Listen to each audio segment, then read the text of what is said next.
Hi everyone, my name is Chanel Vagora, and today I'll be talking to you guys about ergot poisoning and its very interesting past.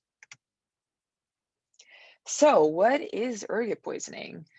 It is a human disease that is the result from the ingestion of an ergot body infected by a parasitic fungus of the genus Claviceps.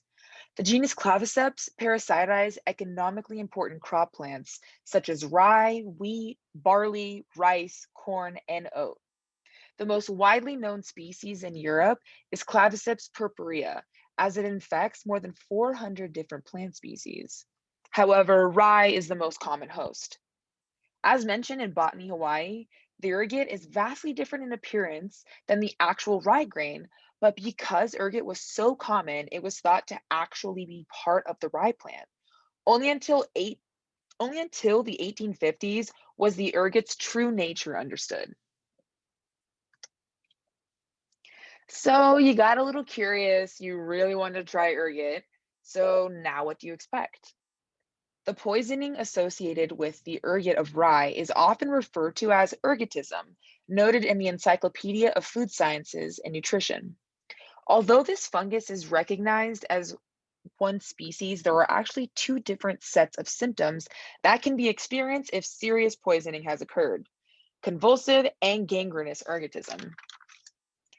And gangrenous ergotism, stated in the Handbook of Toxicologic Pathology, the affected parts become swollen and inflamed with violent burning pains, also known as St. Anthony's fire. Numbness and dry gangrene is usually followed by extremities turning black, shrinking, and becoming mummified, resulting in the loss of fingers, hands, and feet, and in rare cases, arms and legs. The manifestation of convulsive ergotism is distinguished from nervous dysfunction. Botany Hawaii highlights the victim to be twisting and contorting their body in pain, trembling and shaking, twisting of the neck, muscle spasms, delusions, and even hallucinations. The symptoms of convulsive ergotism have been suggested to play a role in the Salem witch trials, as it is controversially thought to be the explanation of bewitchment. In 1976, Linda Caporael was the first to offer evidence that the Salem witch trials followed an outbreak of ergotism. Mary Matosian followed suit in those beliefs. Mary had published Poisons of the Past, emphasizing her studies of seven different countries' demographics, weather, literature, and crop records from Europe and America, including Massachusetts. Rye bread was very popular through the East Coast in America during the Salem witch hunt. And Mary argues that the symptoms of bewitchment are consistent, but the way the symptoms were received were not.